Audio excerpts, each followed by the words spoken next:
have some time to look at questions 1 to 4.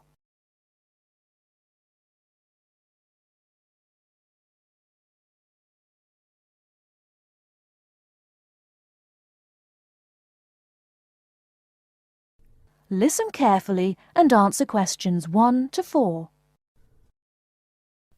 Good afternoon. I have with me in the studio today Dr. Stephen Phillips, author of the new book Silver Lining, which is an investigation into UFOs. Now, Dr. Phillips, can you tell us a little about your book? Yes, certainly.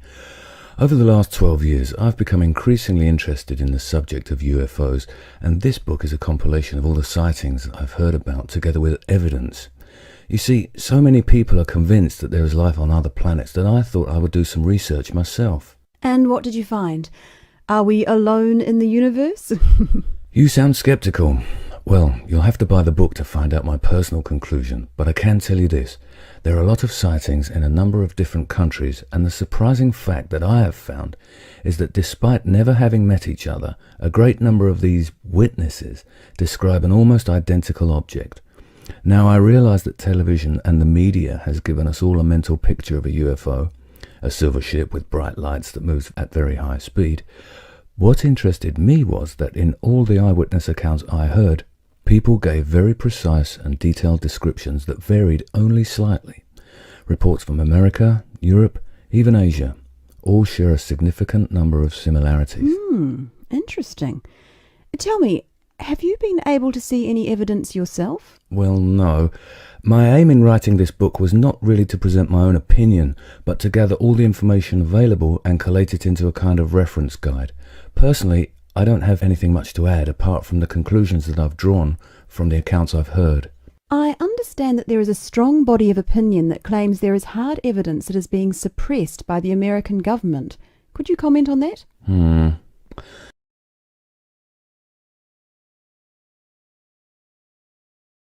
Before you hear the rest of the conversation, you have some time to look at questions 5 to 10.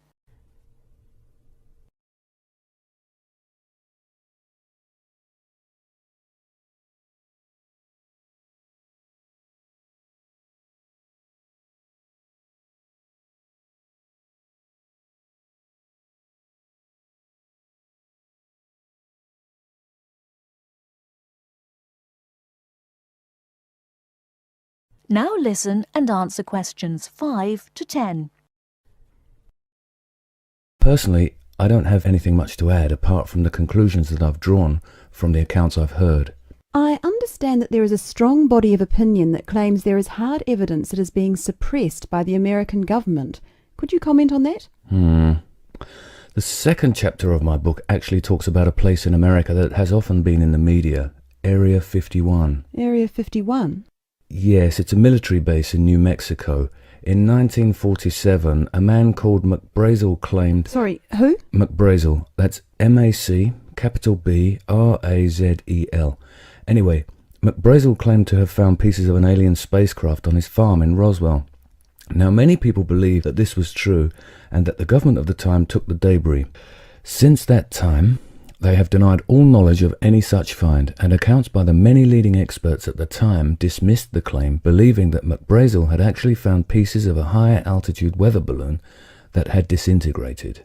Now, the lack of information combined with the large number of conspiracy theorists means that no useful scientific conclusion can be drawn, but I have found out one or two surprising details.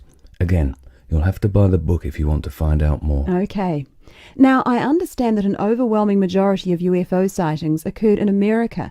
Do you find that in any way relevant? Well, as I mentioned before, there are a large number of conspiracy theorists, and the popularity of science fiction programs in America could lead you to suspect that these sightings may be nothing more than an overactive imagination. However, I have found that there are a number of other factors that determine UFO sightings. In Northern Europe, the number of reports is very low, whereas in Southern Europe, where there is more open space, less light pollution, and generally clearer skies, the number of sightings increases. Now, when you consider the vast open areas of America, particularly around New Mexico, there is an argument that UFOs are simply easier to see in certain geographical and climatic situations. Well, I've never thought of that. If I could ask you one final question, Dr. Phillips, what about alien abduction? Well, I don't really cover that in my book. You see, I was looking to present facts from which people could draw their own conclusions. With these reported abductions, I've found them to be very unreliable. Well, thank you very much for your time. Before we finish, I'd just like to add that Silver Lining is available at all leading bookstores, priced at £19.99. Until next week, goodbye. That is the end of part 1. You now have half a minute to check your answers.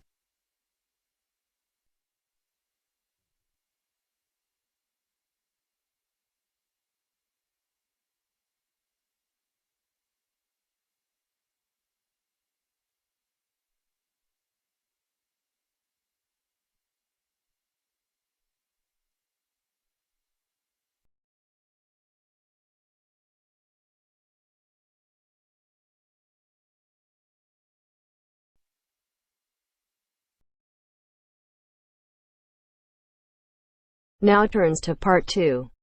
Part 2. A conversation between Mrs. Lamb, a member of the staff in a large hospital, and Andrew, who is a student in the nursing school. Mrs. Lamb is explaining the rules about visiting hours in the hospital.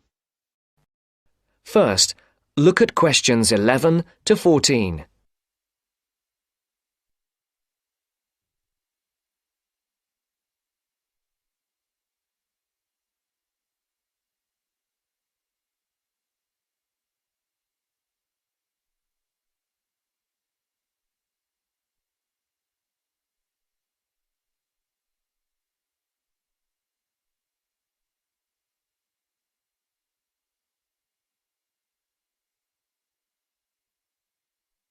Listen carefully. Hello, Andrew. I believe you want to know about visiting hours. Yes, I do, Mrs. Lamb. I have to fill this form out, and I'd like to have some idea why the different parts of the hospital have different times for visiting. I see. Well, let's start with an obvious one. Intensive care. People in intensive care are very sick indeed, and for that reason, we say that visitors can come between 6 a.m. and midnight. I can understand that. At the other end of the scale, our maternity patients are usually quite well, but we restrict their visiting hours from 8 a.m. to 8 p.m. We find they get very tired if we permit visitors all the time. I see. What about the surgical wards? The doctors prefer to do their rounds early in surgical, so visiting hours are 9 a.m. to 9 p.m. Surgical patients are often on very heavy painkillers, and they aren't really very good company for their visitors. But surely the visitors come to cheer up the patient, not the other way round. Of course. And often the visitors are able to help the patient a lot. That's why we allow visitors all day, the full 24 hours in the emergency ward. They help comfort the patient while they're waiting to be diagnosed. Of course, it's not just everyone who can visit a sick patient. People in intensive care can only be visited by their immediate family. What's more, we only allow 2 people in at any time. We let children of the immediate family in to visit people in intensive care, but we don't like to do it. It's very hard on the children, and it may distress the patient. However, if the patient asks for the child, and the family agrees, that's okay. What about children in maternity? Of course we let them in. They're very pleased to see their mothers. The rule in maternity is everyone may visit, up to 6 people at a time. The maternity ward is quite sociable after all. The surgical ward must be different. It is indeed. We don't allow children in the surgical ward because of the danger of infection. And as you know, we restrict the hours. There are a lot of procedures which must be carried out on surgical patients, and we only let 2 visitors come in at a time. And in emergency, people are allowed to visit all the time? Oh yes, we rely on patients' relatives to be there for them, and we permit everyone to visit the emergency department at all hours. However, we restrict it to 3 visitors for each patient. Otherwise, the room just gets totally crowded. Before the broadcast continues, look at questions 15 to 20.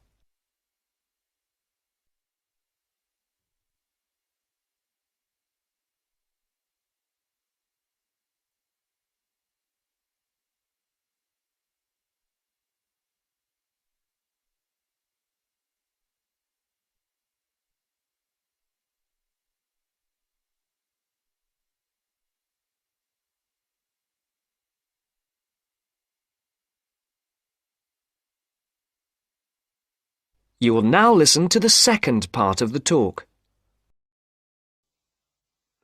Now I have your schedule for the next week's observation sessions. Are you ready? Yes. Where do I start? On Monday, you'll be in male surgical in the morning and in female surgical in the afternoon.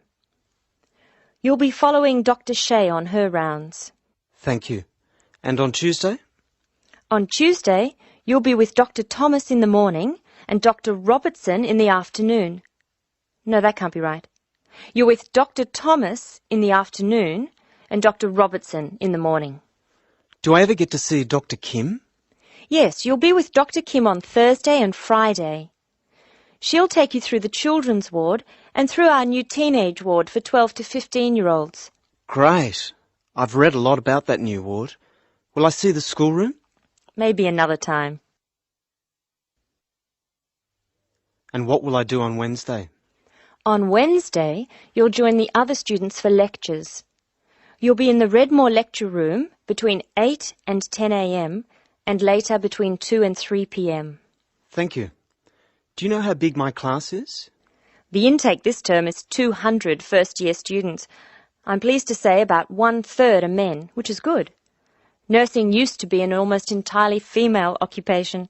I know. My father trained as a nurse, and he was considered very unusual. Is he still working as a nurse? Yes, he's working in a hospital in the country.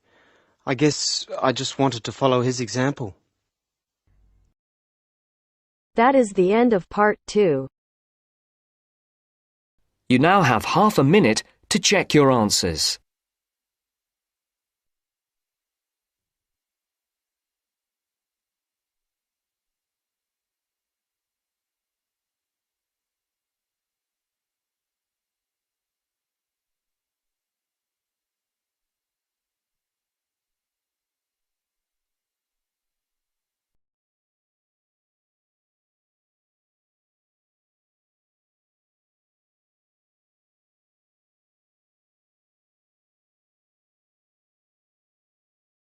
Now turns to part 3.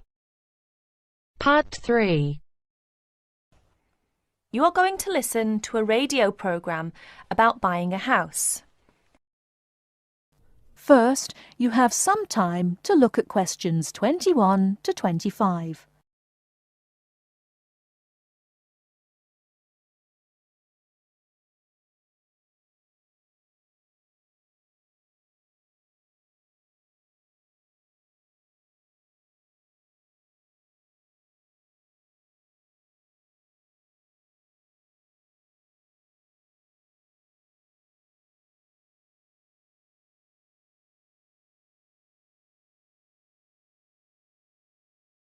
Now, listen carefully and answer questions 21 to 25.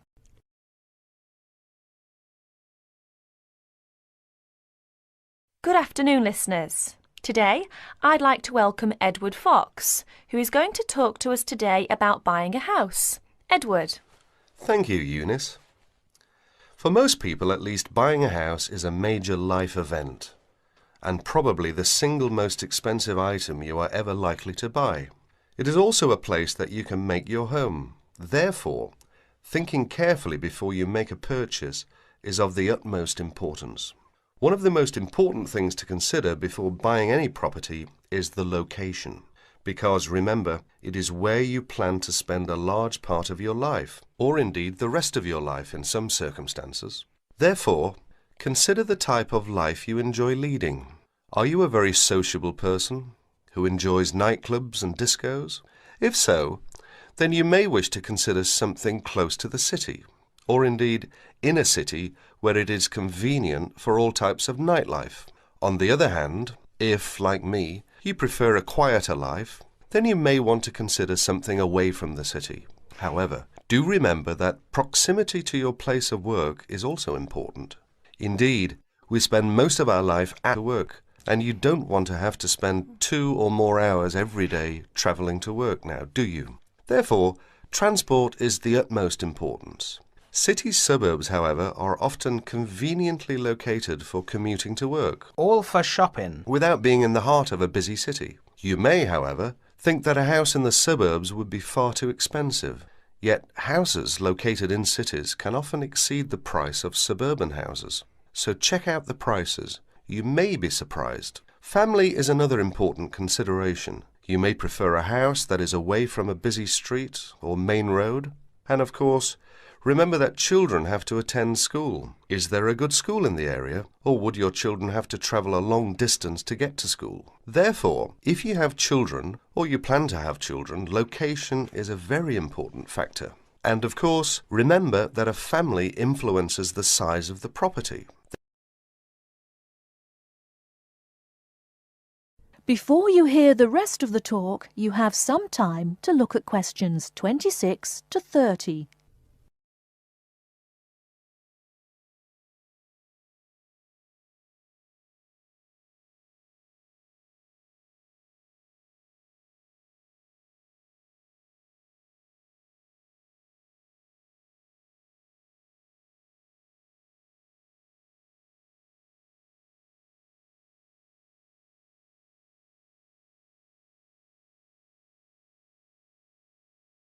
Now listen and answer questions 26 to 30.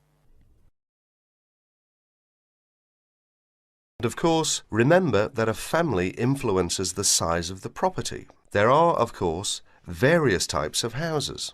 There are detached houses which stand alone and are not joined to another building. Then there are semi-detached houses, which, incidentally, are the most common, and for good reason, because they are less expensive than detached houses. This is because they are, in fact, 2 houses joined together, and therefore take up less space. And finally, there are townhouses, which are many houses joined together to form a long row. But don't think that townhouses are less expensive than semi-detached houses. They rarely are. This is because they are usually built in cities where the prices of property is very expensive indeed. The age of property is another consideration. If you're considering buying an old house, beware. You may be faced with expensive repairs and renovation bills. So have the house thoroughly checked by a professional surveyor before you decide to buy. But then again, there are things you can look for yourself. Things such as the condition of the woodwork, especially doors and windows that can be expensive to replace. More importantly, make sure all the fixtures and fittings, things such as cupboards, sinks, taps, bathtubs, are all in good working order, because replacing kitchens and bathrooms can be a very costly business. And don't forget the garden. If the property has one, if you enjoy gardening, then fine. But if you don't enjoy gardening, then you may prefer a small garden as opposed to a big one. But even if you do enjoy gardening, it is important to remember that gardens take up a lot of your time. So keeping a garden in good order may be very difficult if you work long hours. One final thing is the general feel of the place. Does it have a good atmosphere? And most importantly of all, would you feel comfortable living there? Thank you, Edward. But I'm afraid that's all we have time for today. But I'll be back next Wednesday when my guest speaker will be talking about buying a computer. So until then, bye for now.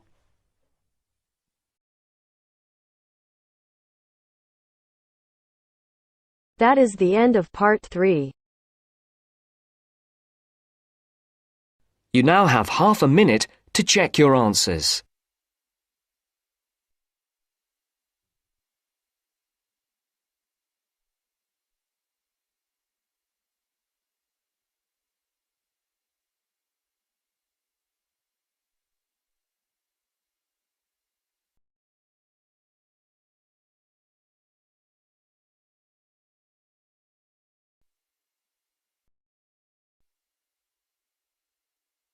Now turns to part 4. Part 4. We're going to hear a talk on wild rice. First, you have some time to look at questions 31 to 40.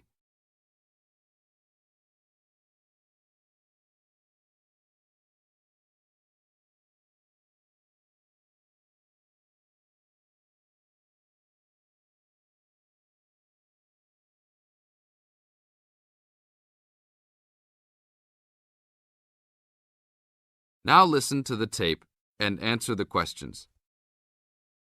Good morning. Today we'd like to talk about wild rice. Contrary to what many people believe, wild rice is not rice at all, but a grass. Much of it sold in the world today is not even wild, but rather cultivated varieties that do not occur naturally.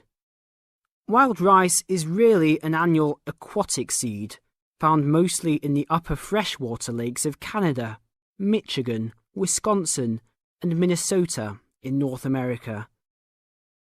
Indians gathered wild rice before any explorers set foot on the North American continent. Early explorers were greatly impressed with the strength and hardiness of the woodland Indians, and attributed their vitality to their ample servings of wild rice. Wild rice can grow in water as shallow as 3 or 4 feet along marshes and muddy waters. A tall plant, it grows to a height of 8 to 10 feet, with a long flower cluster that reminds one of a narrow broom. The grains in their husks on the tall stalk look somewhat like oats. Truly wild rice is a challenging crop to grow, even today. It's very susceptible to failure due to weather conditions. If a heavy windstorm comes along just before harvesting, the seeds can be blown into the water, ruining an entire crop.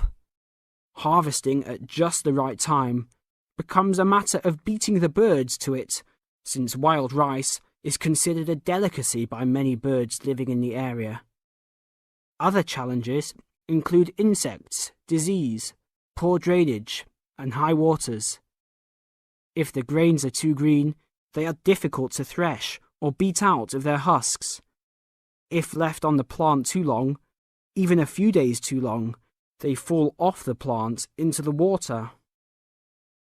Airboats have brought about recent improvements in commercial harvesting of the wild rice, while newer techniques for parching, winnowing, and hulling have been a help in saving time and labour. Still, it takes about 3 pounds of grass seed to yield 1 pound of wild rice. Buyers should be aware of 2 types of wild rice, gathered and commercial. Foraged or hand-harvested wild rice is gradually being pushed out of the market by hybrid commercial varieties. Hand-harvested wild rice makes up less than 20% of the market today. Heirloom varieties of this foraged grain still exist. In fact, it is the only heirloom grain sold commercially. However, package labels can be deceiving. Though the label may read Indian harvested or organic, the product may be hybridized wild rice placed in freshwater lakes and gathered by Indians in airboats. Hand-harvested, organic, and from the Great Lakes region is the real thing, with superior flavour and aroma, but it may be difficult to find. Though wild rice is one of the most expensive grains, it goes a long way.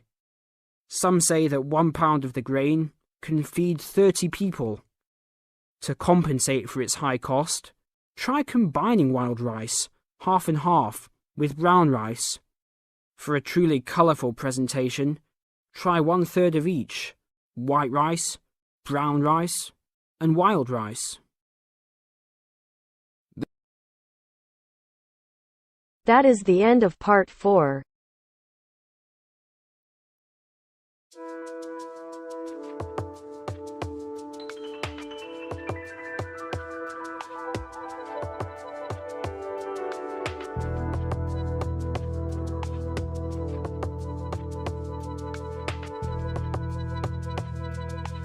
you.